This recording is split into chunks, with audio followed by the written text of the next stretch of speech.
Mastер-класс yüzleme. Ye. Таза каньон. Tazı kanyon. Тазы каньон. Gözleme. Все приезжайте сюда. Очень вкусный. Да, çok güzel. Çok lezzetli. Evet.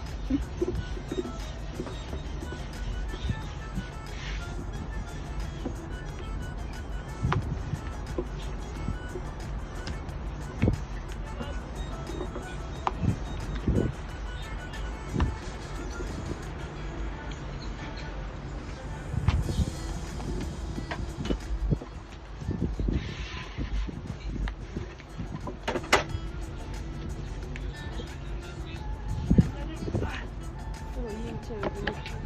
Gene mi söndü? Gene söndü gibi. Azıcık çevirdim de. Video çekiyorum.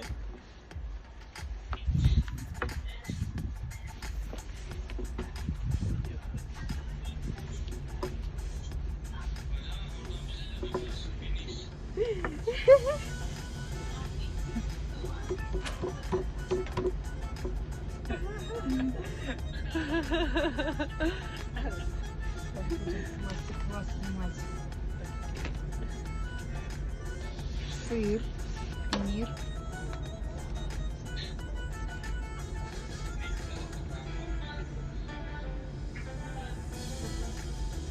Patates yapacağım içine.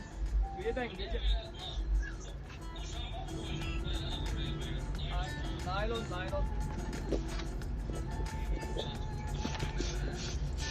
Yani her yeri çevirdik, rüzgar duman ediyor.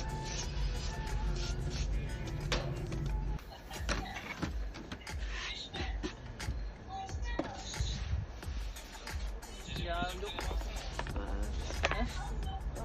Bunun içinde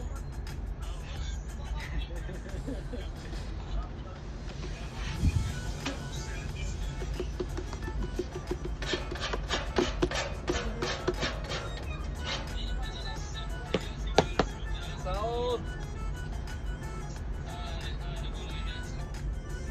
Büyük var. İp Büyük mi? var. Yok. İp mi? İp yok. Дана. По-турецки будет. Yok. Tamam tamam. Beyaz yiyelim. Et yok. Так, здесь шпинат, яблоко.